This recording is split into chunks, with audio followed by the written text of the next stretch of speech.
ان قبر والوں کی رشتہ دار تھی؟ نہیں، وہ قبر کے اوپر جھوم کر اللہ کی تسبیح پڑھیں گی، ان کے پڑھنے کا فائدہ کسے ہوگا؟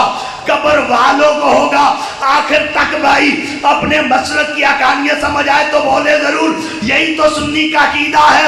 اگر درخت اور آدو بجائے پڑھے قبر والے کو فائدہ ہو سکتا ہے، ایک بیٹا قرآن پڑھے تو باپ کو فائدہ کیوں نہیں ہوگا؟ اس کا فائدہ ہوگا۔ اچھا وہ قبر والوں کا، اچھا وہ اوپر پڑھیں گی تسبیح، قبر والوں کا عذاب ٹلے گا۔ مجھے یہ بتاؤ عذاب کوئی آسان کام ہے یا مشکل؟ اچھا بولو، جڑے آسان سمجھے نے وہ چپ رہے من۔ عذاب کوئی آسان کام ہے یا مشکل؟ یہ مشکل ٹلی کے نہیں۔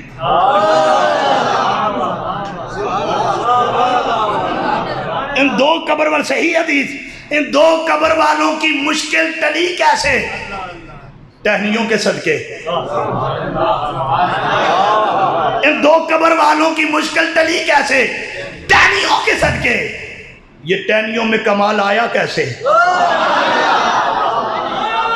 ان دو قبر والوں کی مشکل ٹلی کیسے؟ ٹہنیوں کے صدقے۔ یہ ٹہنیوں میں کمال آیا کیسے؟ اپنے دائیں بائیں دیکھنا، اس جملے پہ جو نہ بول سکے سمجھ جانا بیٹھا ہوا غیر حاضر ہے۔ ان ٹہنیوں میں کمال آیا کیسے؟ سرکار کی حدیث بتا رہی ہے جب سے ان ٹہنیوں کو نسبت مصطفیٰ ملی ہے یہ مردوں کے لیے مشکل کشا بن گئی۔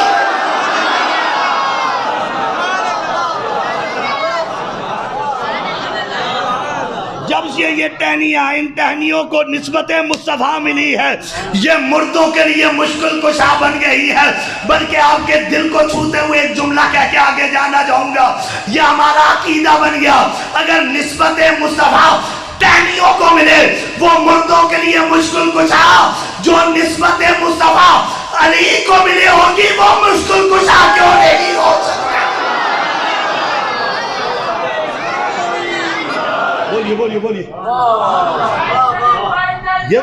بولیے بولیے۔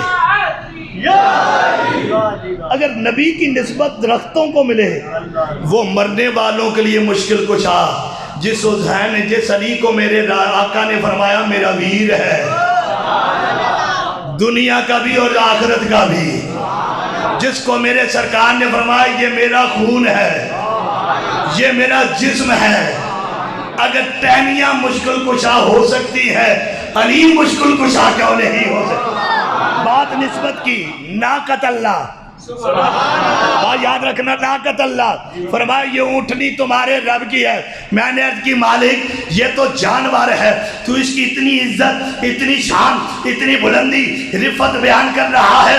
فرمایا یاد رکھنا جب نسبتیں اونچی مل جائے پھر نسل قوم قبیلہ نہیں دیکھا جاتا، اس کی اونچی نسبت کو دیکھا جاتا ہے۔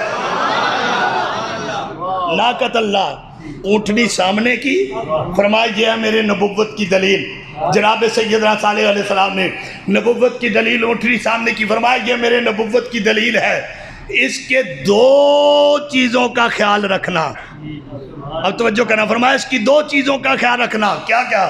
فرمایا ایک یہ کہ اس کے کھانے پینے کا خیال رکھنا، دوسرا یہ کہ اس کو کسی قسم کی تکلیف نہ پہنچے۔ دو چیزوں کا، ایک یہ اس کے کھانے پینے کا خیال رکھنا، دوسرا یہ اسے کسی قسم کی تکلیف نہ پہنچے۔ دو چیزوں کا خیال رکھنا۔ کس کی دو چیزوں کا؟ اونٹنی نہیں، اللہ کی اونٹنی۔ اونٹنیاں تو بڑی ہیں، فرمایا اس کی دو چیزوں کا خیال رکھنا، ایک یہ کہ اس کے کھانے پینے کا بڑا خیال رکھنا، اور دوسرا یہ اسے کسی قسم کی کوئی تکلیف نہ پہنچے۔ کس کی؟ ناقت اللہ، اللہ کی اونٹنی کی، اللہ کی اونٹنی کی۔ ایک جملہ یہ بھی کہہ دوں، یقیناً علماء اس کو سمجھیں گے بھی اور اتفاق بھی کریں گے۔ فرمایا ناقت اللہ، اللہ کی اونٹنی کے کھانے پینے کا خیال بھی رکھنا، اور اس بات کا خیال رکھنا اسے تکلیف نہ پہنچے۔ پتہ یہ چلا جو اللہ والا بن جائے، یہ قرآن کا حکم ہے، اس کو تکلیف بھی نہ پہنچایا کرو، اس کے کھانے پینے کا خیال بھی رکھا کرو۔ اگر کسی نے سیگا سمجھنا ہے ناقت اللہ اولیاء اللہ کو ملا کو دیکھ لو. جب کوئی اللہ والا بن جائے اس کی دو چیزوں کا خیال رکھنا چاہیے. ایک اس کے کھانے پینے کا, دوسرا اسے کوئی تکلیف نہ پہنچے. اب یہ ناقت اللہ کی اونٹنی قوم سمود کے سامنے صالح علیہ السلام نے نبوت کی دلیل پیش کی اور خود چلے. قوم سمود کھڑی ہے سامنے اونٹنی. اب قرآن بولا توجہ کرنا, تو میں گفتگو ٹریک پہ چاڑنے لگا ہوں. ایک شکی شخص اٹھا, ایک بدبخت اٹھا. ایک قرآن کہہ رہا ہے اذم بعثا اشقاہا, ایک بدبخت اٹھا, نیام سے تلوار نکالی, اللہ کی اونٹنی کے قریب گیا, وار کر کے اللہ کی اونٹنی کی ٹانگیں کاٹ ڈالی. استغفر اللہ. وار کر کے اللہ کی اونٹنی کی ٹانگیں کاٹ ڈالی. اب ادھر ٹانگیں کٹی, خدا کا قرآن بولا فَدَمْدَمَ عَلَيْهِمْ رَبُّهُمْ بِذَنبِهِمْ فَسَوَّاهَا وَلَا يَخَافُ عُقْبَاهَا. ادھر اللہ کی اونٹنی کی ٹانگیں کٹی, ادھر خدا کا ساری بستی پہ عذاب نازل ہو گیا. ادھر ٹانگیں کٹی, ادھر اللہ کا ساری بستی پہ عذاب نازل ہو گیا. اچھا اس بستی میں بسنے والے کتنے تھے؟ اس بستی کے باسی کتنے تھے؟ مختلف روایات کے مطابق مفسرین لکھتے ہیں اس بستی میں بسنے والے کم و بیش 70,000 افراد تھے. کتنے افراد تھے؟ کتنے افراد تھے؟ ان میں بوڑھے بھی, جوان بھی, بچے بھی, عورتیں بھی, بچیاں بھی, 70,000 افراد. عذاب ساری بستی پہ نازل ہوا. کیوں؟ آخر کیوں؟ غلطی ایک نے کی, عذاب سب پر کیوں؟ خدا نے خود فرمائی اذم بعثا اشقاہا, ایک بدبخت نے غلطی کی. مالک عذاب 70,000 پر کیوں؟ غلطی ایک نے کی, عذاب 70,000 پر کیوں؟ غلطی کرنے والے نے ایک جانور کو تکلیف دی, تو نے عذاب اشرف مخلوق پہ بھیج دیا. اشرف مخلوق کیا ہے؟ انسان. اشرف مخلوق کون ہے؟ انسان. مالک غلطی ایک نے کی, عذاب 70,000 پر کیوں؟ اس نے ایک جانور کو تکلیف دی, تو نے اپنی اشرف مخلوق پر عذاب نازل کر دیا. فرمایا اب اشرف اس وقت دیکھا جاتا ہے کہ جب یہ ہر لحاظ سے اپنے مالک کی فرما بردار ہو. جب کبھی کسی نبی کی نسبت کی توہین کریں گے, مالک پھر اشرف نہیں دیکھتا, اس توہین کو دیکھ کر سب کا مستحق بنا دیتا ہے عذاب کا. فرمایا پھر مالک یہ نہیں دیکھتا یہ اشرف ہے, مالک یہ دیکھتا ہے کہ اس نے غلطی کیا کی ہے, چاہے وہ جانور ہی کیوں نہ ہو. اگر نسبت نبیوں سے ہو جائے میں رب اس کی شانوں کو بھی اونچا کر دیتا. ایک نے غلطی کی, 70,000 پر آیا عذاب. آخر کیوں؟ یہی اسلوب تو علماء بیان کرتے ہیں. کیا؟ جب کوئی غلطی کرنے والا غلطی کر رہا ہو, 3 طریقے اسے روکنے کے. پہلا طریقہ یہ ہے جرت کر اسے ہاتھ سے روک, اگر نہیں روک سکتا پھر جرت کر اسے زبان سے روک, نہیں روک سکتا آخری درجہ یہ ہے کہ پھر اسے دل سے برا جان.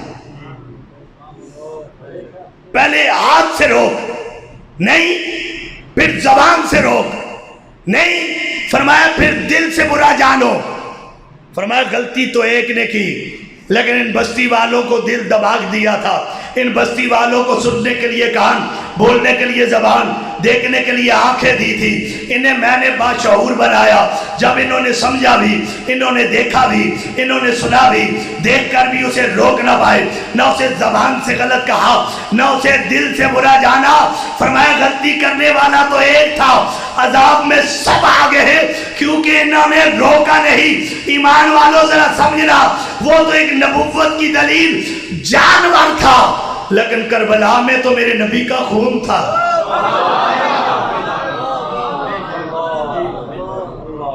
وہ تو ایک نبوت کی دلیل جانور تھا. اگر کوئی ایک تکلیف دے خدا 70,000 پر عذاب نازل کرے۔ کربلا میں تو میرے نبی کا خون تھا، کربلا میں تو دوش رسول پہ سواری کرنے والا تھا، کربلا میں تو میرے نبی کے ممبر پہ بیٹھنے والا تھا، کربلا میں تو میرے نبی کی انگلی پکڑ کر مدینے میں گھومنے والا تھا، کربلا میں تو نبوت کے سینے پہ کھیلنے والا تھا، کربلا میں تو وہ تھا جسے کملی والے سونگا کرتے تھے۔ فرمایا مجھے جنت کی خوشبو آتی ہے نواسوں سے۔ کربلا میں تو وہ تھے جو میرے نبی کا خون ہے۔ اب ذرا اندازہ کیجئے، ادھر جانور ایک نبی کی نسبت پالے، اگر ایک کوئی تکلیف دے عذاب الہی 70,000 پہ آ جائے، ادھر میرے نبی کا خون، میرے نبی کا پیارا، میرے نبی کا بیٹا، میرے نبی کا دلارا جس کا نام حسین ہے، جنتی جوانوں کا سردار ہے۔ پھر یہ نہ سمجھنا وقت کا یزید ایک تھا، قیامت تک جو یزید کے معاملے میں ذرہ برابر بھی نرم گوشہ ہے، جیسا عذاب کا مستحق وہ یزید تھا، ویسا قیامت تک اس کا اعلیٰ مہدی بھی یزید کی طرح ہی عذاب کا مستحق بنے گا۔ ایک یزید نہیں ہے، قیامت تک ذرہ برابر بھی۔ 3 طریقے ہیں، ہاتھ سے روکو نہیں، زبان سے روکو نہیں۔ اگر دل سے بھی کوئی یزید کو برا نہیں جانتا تو وہ یزید کی حمایت کر رہا ہے۔ جیسا یزید عذاب کا مستحق ہے، ویسا ہر اس کا حامی بھی مستحق ہوگا اسی عذاب کا جیسا یزید عذاب کا مستحق ہوگا۔ تو یہ تو میرے نبی کے نواسے ہیں جن سے میرے کریم نے پیار کیا۔ نسبت اور ہے، نسب اور ہے، نسبت اور ہے، نسب اور ہے۔ پھر اندازہ لگا کہ میں ایک بات کر کے آگے کربلا کی طرف ٹائم کو دیکھتے ہوئے جانا چاہوں گا۔ میرے کریم آقا صلی اللہ علیہ وسلم کے ماننے والوں، میلاد کا مہینہ آنے والا ہے۔ آپ نے دیکھا ہوگا میلاد النبی صلی اللہ علیہ وسلم میں جو عاشقان رسول ہیں، جو امتی ہیں، جو عاشق ہیں سرکار کے، ان کے ہاتھ میں ایک بیج ہوتا ہے، نالین رسول کا عکس ہوتا ہے۔ میں نے دیکھا ہے بچوں کو بھی، جوانوں کو بھی، بوڑھوں کو بھی، کوئی اسے سینے سے لگاتا ہے، کوئی اسے اپنے ماتھے کا جھومر بنا لیتا ہے۔ اچھا کبھی کسی سے پوچھ کے دیکھو یہ عکس نالین رسول ہے، تو اسے سر پہ کیوں لگا کے پھرتا ہے؟ سر پہ کیوں لگا کے پھرتا ہے؟ تو وہ جواب دے گا کیوں؟ اس لیے کہ یہ عکس نالین رسول نبی پاک کے قدمین سے نسبت والے نالین کیا عکس ہے، تصویر ہے۔ ہم اس کو مقام اپنے وجود کے سب سے افضل ترین جز کو دیتے ہیں، سر پہ رکھتے ہیں۔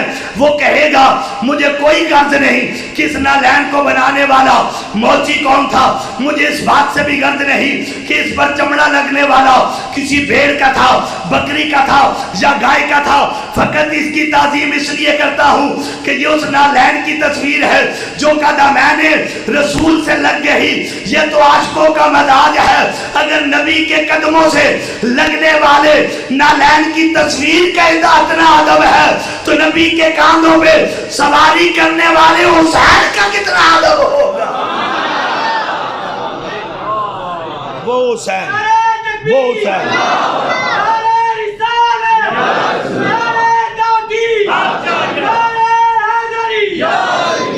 وہ حسین،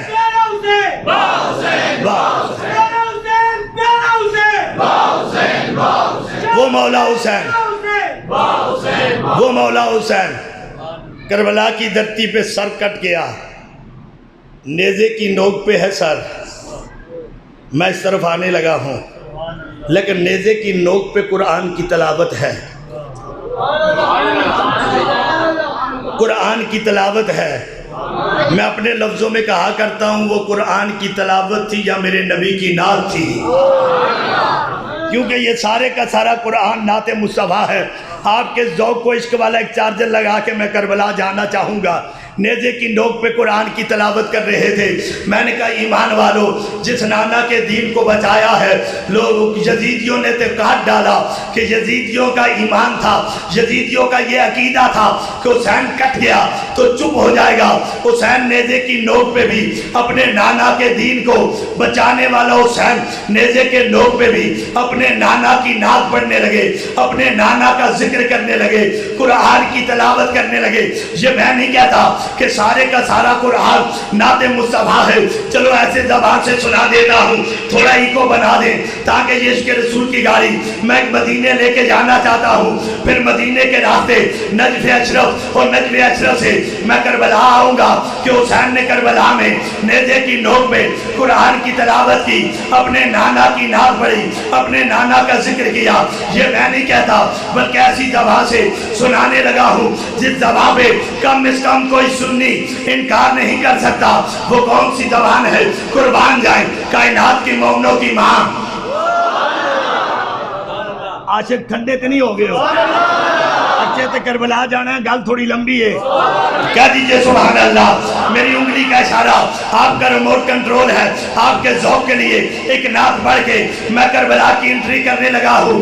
آپ کے ذوق کے لیے یہ انگلی کا اشارہ آپ کا ریموٹ کنٹرول ہے، جدھر انگلی کا اشارہ جائے ہاتھ اٹھا کے لب کھول کے سبحان اللہ کی صدا کرنی ہے، تاکہ آپ کے ذوق میں میں مدینے جاؤں اور مدینے سے نجف اشرف کے راستے میں کربلا پہنچوں۔ میں یہ عرض کر رہا تھا کائنات کی مومنوں کی ماں جناب حضرت ام المومنین حضرت سیدہ عائشہ صدیقہ رضی اللہ تعالی عنہ، آپ کی بارگاہ میں ایک صحابی رسول حاضر ہوتے ہیں، حاضر ہو کے عرض کرتے ہیں اے کائنات کی مومنوں کی ماں ہمیں کملی والے کی شان تو بتائیں، اے کائنات کی مومنوں کی ماں ہمیں کملی والے کا مقام تو بتائیں۔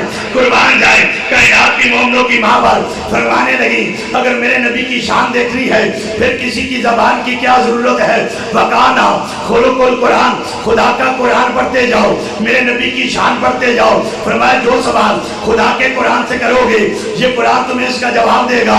فرمایا اس قرآن سے میرے نبی کا نام پوچھو گے یہ قرآن بتائے گا، میرے نبی کا کام پوچھو گے یہ قرآن بتائے گا، میرے نبی کی شان پوچھو گے یہ قرآن بتائے گا، میرے نبی کی جان پوچھو گے یہ قرآن بتائے گا، میرے نبی کا کھانا پوچھو گے یہ قرآن بتائے گا، میرے نبی کا پینا پوچھو گے یہ قرآن بتائے گا، میرے نبی کا سینہ پوچھو گے یہ قرآن بتائے گا، میرے نبی کا سینہ پوچھو گے یہ قرآن بتائے گا، میرے نبی کا مدینہ پوچھو گے یہ قرآن بتائے گا، میرے نبی کا جانا پوچھو گے یہ قرآن بتائے گا، میرے نبی کا جانا پوچھو گے یہ قرآن بتائے گا، میرے نبی کا آنا پوچھو گے یہ قرآن بتائے گا، میرے نبی کا سونا پوچھو گے یہ قرآن بتائے گا، میرے نبی کا اٹھنا پوچھو گے یہ قرآن بتائے گا، میرے نبی کا چلنا پوچھو گے یہ قرآن بتائے گا، میرے نبی کا بیٹھنا پوچھو گے یہ قرآن بتائے گا، میرے نبی کا چہرہ پوچھو گے یہ قرآن بتائے گا، میرے نبی کی زلفیں پوچھو گے یہ قرآن بتائے گا، میرے نبی کی بیویاں پوچھو گے یہ قرآن بتائے گا، میرے نبی کی بیٹیاں پوچھو گے یہ قرآن بتائے گا، میرے نبی کے صحابہ پوچھو گے یہ قرآن بتائے گا، میرے نبی کے اہل بیت پوچھو گے یہ قرآن بتائے گا۔ چلو پھر میرے ساتھ صبر کرو، میں تمہیں قرآن کی سمندر کی لہروں پہ تراتا ہوا نبوت کے شان کے دروازے تک لے چلوں کہ حسین نیزے کی نوک پہ اپنے نانا کی نعت کیسے پڑھ رہے تھے۔ میں نے قرآن سے سوال کیا اے قرآن میرے نبی کا نام تو بتا، قرآن محمد رسول اللہ کہہ دیا۔ اے قرآن میرے نبی کی آمد تو بتا، قرآن لقد من اللہ علی المؤمنین اذ بعث فیہم رسولا کہہ دیا۔ اے قرآن میرے نبی کا چہرہ تو بتا، قرآن والضحیٰ کہہ دیا۔ اے قرآن میرے نبی کی زلفیں تو بتا، قرآن واللیل اذا سجا کہہ دیا۔ اے قرآن میرے نبی کا ماضی و مستقبل تو بتا، قرآن والآخرۃ خیر لک من الاولی کہہ دیا۔ اے قرآن میرے نبی کی یتیمی تو بتا، قرآن لم یجد کا یتیما فآویٰ کہہ دیا۔ اے قرآن میرے نبی کی جبین تو بتا، قرآن والقمر کہہ دیا۔ اے قرآن میرے نبی کا بولنا تو بتا، قرآن وما ینطق عن الہویٰ کہہ دیا۔ اے قرآن میرے نبی کی رحمت تو بتا، قرآن وما ارسلناک الا رحمت للعالمین کہہ دیا۔ اے قرآن میرے نبی کا اخلاق تو بتا، قرآن وانک لعلی خلق عظیم کہہ دیا۔ اے قرآن میرے نبی کے ہاتھ تو بتا، قرآن وما رمیت اذ رمیت دیا، ولیکن اللہ رما کہہ دیا، ید اللہ فوق ایدیہم کہہ دیا۔ اے قرآن میں نبی کا سینہ تو بتا، قرآن علم نشرح لکا صدرک کہہ دیا۔ اے قرآن میں نبی کی شان تو بتا، قرآن ورفعنا لکا ذکرک کہہ دیا۔ اے قرآن میں نبی کا جاننا تو بتا، قرآن سبحان الذی اسریٰ بعبدہ لیلا من المسجد الحرام کہہ دیا۔ اے قرآن میں نبی کا کوثر تو بتا، قرآن انا اعطیناک الکوثر کہہ دیا۔ اے قرآن میں نبی کی پیاری غار تو بتا، قرآن زما فی الغار کہہ دیا۔ اے قرآن میں نبی کا چلنا تو بتا، قرآن کل سیرو فی الارض کہہ دیا۔ اے قرآن میں نبی کی ہجرت تو بتا، قرآن زہرج الذین کفروا ثانی اثنین کہہ دیا۔ اے قرآن میں نبی کے کپڑے تو بتا، قرآن فتح کا فتح کہہ دیا۔ میں نبی کی عبادت تو بتا، قرآن رب کا فکبر کہہ دیا۔ اے قرآن میں نبی کا کمل و کملی تو بتا، قرآن یا ایھا المزمل کہہ دیا، یا ایھا المدثر کہہ دیا۔ اے قرآن میں نبی کا صدیق تو بتا، قرآن الذی اتقی کہہ دیا، والذی معہ کہہ دیا، والذی جاء بالصدق وصدق بہ کہہ دیا۔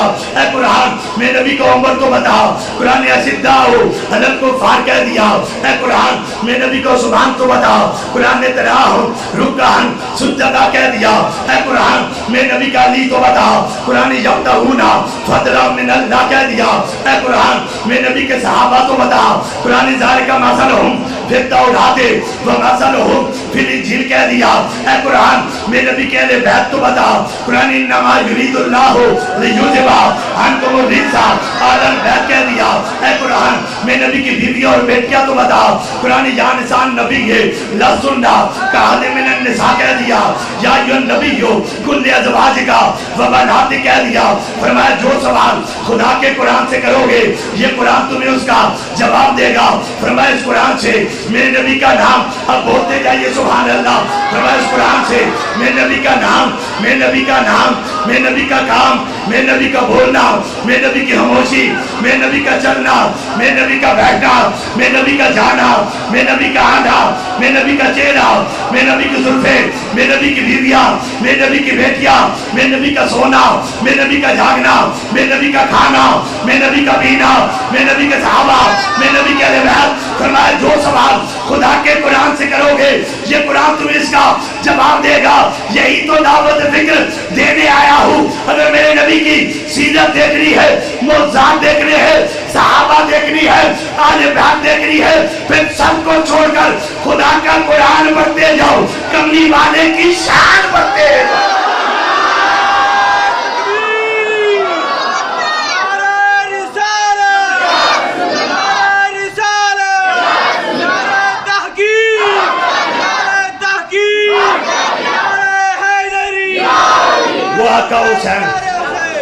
وہ آقا حسین 10 محرم کا دن طلوع ہو گیا، 10 محرم کا دن طلوع ہو گیا۔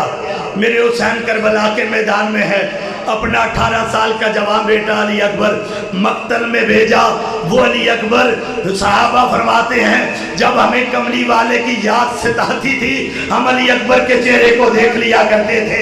18 سال کا جوان بیٹا علی اکبر بھی کربلا کی دھرتی پہ قربان کیا، اپنا جوان قاسم بھی کربلا کی دھرتی پہ قربان کیا۔ ایک ایک کر کے جب سارے جانثار جام نوش شہادت کا جام پی چکے تو میرے آقا حسین اپنے گھوڑے کے قریب جاتے ہیں اور اپنا آخری خطبہ ایمان والوں ارشاد فرماتے ہیں، اور آخری خطبہ کے آخر میں میرے آقا حسین فرماتے ہیں، عرض کرتے ہیں مولا اے نیلی چھت والے مولا آج تو بھی دیکھ لے، حسین نے نانا کے دین کے لیے، تیرے دین کے لیے اپنا ایک ایک جانثار کربلا کی دھرتی پہ سوار کر کے شہید کروا دیا۔ 18 سال کا جوان علی اکبر شہید کروایا، اپنا جوان قاسم شہید کروایا۔ اے مولا تو بھی دیکھ لے، حسین تو سب کو سوار کر کے مقتل میں بھیجتا رہا، اب حسین کا بابا علی نہیں ہے جو حسین کو گھوڑے پہ سوار کر کے مقتل بھیجے، حسین کا ویر حسن نہیں ہے جو حسین کو گھوڑے پہ سوار کر کے مقتل بھیجے۔ ایمان والو یہی خطبہ جاری تھا تو اتنے میں خیمے سے ایک آواز آئی، وہ آواز کس کی تھی؟ وہ علی کی بیٹی زینب کی آواز تھی، وہ علی کی بیٹی زینب کی آواز تھی۔ زینب کہنے لگی بھائی حسین حسین اگر بابا علی نہیں ہے تو کیا ہے، اگر ویر حسن نہیں ہے تو کیا ہے، علی کی بیٹی زینب جو زندہ ہے، علی کی بیٹی زینب جو زندہ ہے۔ زینب خیمے سے باہر آئی، اپنے بھائی کے سر پہ دستار باندھی، ہاتھ میں حیدری ذوالفقار دے کر کہا جا بیٹا جا میرے بھائی، اگر تیرے خون سے نانا کے دین کا پرچم بلند ہوتا ہے تو ایک بہن اپنے بھائی کو بھی اجازت دیتی ہے۔ حسین اپنے گھوڑے پہ سوار ہو گئے، گھوڑے کی لگامیں تھام لی، حسین نے اپنے گھوڑے کو چابک لگائی، اپنے گھوڑے کو ایڑی لگائی۔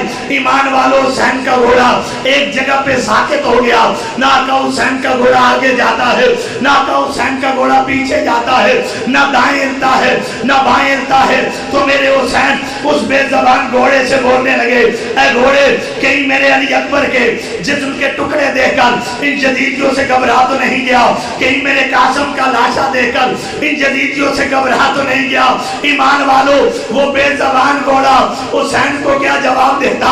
اتنے میں حسین کے کانوں میں ایک بچی کے رونے کی آواز آئی۔ میرے آقا حسین نے گھوڑے کی پچھلی ٹانگوں کو دیکھا، حسین کی 6 سال کی سکینہ گھوڑے کی ٹانگوں سے لپٹ کے رو رہی تھی، اور رو کے کہہ رہی تھی اے گھوڑے میرے بابا حسین کو نہ لے جانا، اس مقتل میں میرا ویر علی اکبر گیا، ان ظالموں نے شہید کر دیا، میرا ویر قاسم گیا، ان ظالموں نے شہید کر دیا، اگر میرے بابا بھی چلے گئے سکینہ رات کو کس کی لوریوں میں نیند کرے گی، سکینہ رات کو کس کی لوریوں میں نیند کرے گی۔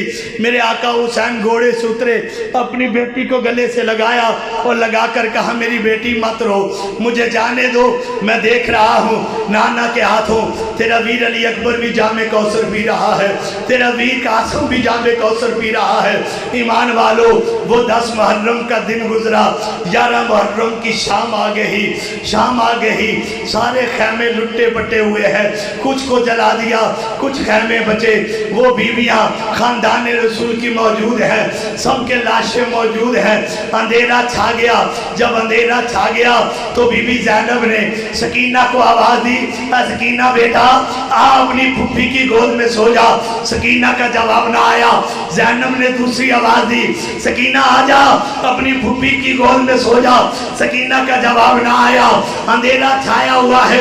وہ زینب جو صبح سے لے کر شام تک نہ روئی، اب زینب بھی رو کے کہنے لگی سکینہ تو کہاں ہے، اب تجھے کون ڈھونڈنے جائے گا، تیرا ویر علی اکبر نہیں جو تجھے ڈھونڈ کے لائے، تیرا ویر قاسم نہیں جو تجھے ڈھونڈ کے لائے۔ جب زینب رو پڑی تو اتنے میں حسین کے لاشے سے آواز آئی میری بہن میرے قریب آ، میری بہن میرے قریب آ۔ زینب حسین کے لاشے کے قریب جاتی ہے تو کیا دیکھا، سکینہ اپنے بابا کے سینے پہ سر رکھ کے رو رہی تھی، سکینہ اپنے بابا کے سینے پہ سر رکھ کے رو رہی تھی۔ زینب نے اٹھا کے کہا بیٹی میرے سینے سے لگ جا۔ سکینہ رو کے کہتی ہے پھوپھی زینب میں تو اپنے بابا کے سینے پہ ہی سر رکھ کے سونا چاہتی ہوں، میں اپنے بابا کے سینے پہ ہی سر رکھ کے سونا چاہتی ہوں۔ ایمان والو ذرا دیکھو تو صحیح، میرے کملی والے نے جسے جنت کا شہزادہ کہا ہے، میرے کملی والے جنہیں جنت کا سردار کہہ رہے ہیں، میرے کملی والے کی اولاد کے ساتھ ان یزیدیوں نے کیا کیا۔ آج اگر ذرا رمک برابر بھی کوئی یزید کام آتی ہے، جیسا وہ یزید ہے ویسا کائنات میں یہ یزید ہے۔ ہم الحمدللہ حسینی ہیں اور قیامت تک ہم حسینی رہیں گے۔ اور کربلا کے میدان میں آقا حسین نے نیزوں، تلواروں، تیروں کے سائے تلے سجدہ دے کے بتا دیا کہ میرے نانے کی امتیوں دیکھ لو، میں نے اپنے بیٹے بتیجے جوان جانثار رائے خدا فی سبیل اللہ کے راہ میں شہید کروا کے بھی نیزوں، تلواروں اور تیروں کے سائے تلے بھی اذان کی آواز پر خدا کی نماز کو نہیں چھوڑا۔ اے ایمان والو جو مجھ سے پیار کرتے ہیں، حسین کی محبت یہ ہے کہ آپ نے یہ مجلس کا انعقاد کیا، حسین کی محبت یہ ہے آپ نے لنگر پکایا، فرمایا یہ محبت ہے۔ اذان کی آواز پر سر سجدے میں رکھنا یہ حسین کا مشن ہے، اور پھر سر کٹ بھی جائے نیزے کی نوک پہ قرآن کی تلاوت کرنا یہ حسین کا مشن ہے۔ حسین نے بتلا دیا جو حسینی ہوگا وہ اللہ کی بارگاہ میں سر چکائے گا نماز میں، اور ہر وقت قرآن کی تلاوت بھی کرے گا۔ الحمدللہ ہم اہل سنت ہیں، جو اذان کی آواز پر اللہ کی بارگاہ میں سر بسجود بھی ہوتے ہیں اور ہر وقت قرآن کی تلاوت بھی کرتے ہیں۔ خدا اہل بیت سے محبت کی توفیق عطا فرمائے اور کربلا والوں کے مشن پہ چلنے کی توفیق عطا فرمائے۔ وما علینا الا البلاغ۔